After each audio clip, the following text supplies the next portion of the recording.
I've been rewatching a bunch of MCU films recently, so I thought I'd go back and rank through the MCU's Phase 1. Now, this is a ranking from worst to best, and I know my opinion doesn't really align with other people's, but this is just my personal takes. You guys cannot convince me this is a good movie. It is one of the worst films in the entire MCU. It is so painfully generic, boring, and uninteresting in every way. Thor is quite simply the definition of mid. Like, it's enjoyable in some aspects, but it's also very flawed. Like, most of it was spent on Earth, and most of it was spent as a setup for the Avengers, and I also don't like how Thor lost his powers in his first appearance. Iron Man 2 is the definition of fun but flawed. I can happily enjoy this film, but it has major problems, and you can tell that they had no idea what to do with it. It was very overstuffed. For example, you had Justin Hammer and Whiplash, but none of their stories were properly fleshed out. Iron Man 1 is a very good film, but it's also the most overrated MCU film. It's a really good origin story that is relatively unambitious, but it is thoroughly well executed, and the arc that Tony Stark went through was so compelling, and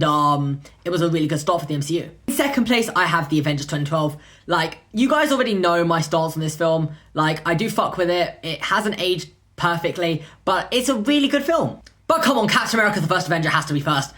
It is an origin story, yes, but like, in a way, it encapsulates everything about Steve Rogers' characters perfectly. Chris Evans' Captain America is my favourite member of the Avengers, and it has every element of Captain America in one film, and the war setting is so unique. It introduced Sebastian Stan's Bucky Barnes, and the dynamic between Steve and Bucky was so fun to explore. The only thing I didn't really like is the fact that Red Skull was wasted, but other than that, this film was really good and one of the most underrated films in the entire MCU. So yeah, let me know your thoughts in the comment section down below, and how would you rank the MCU's Phase 1?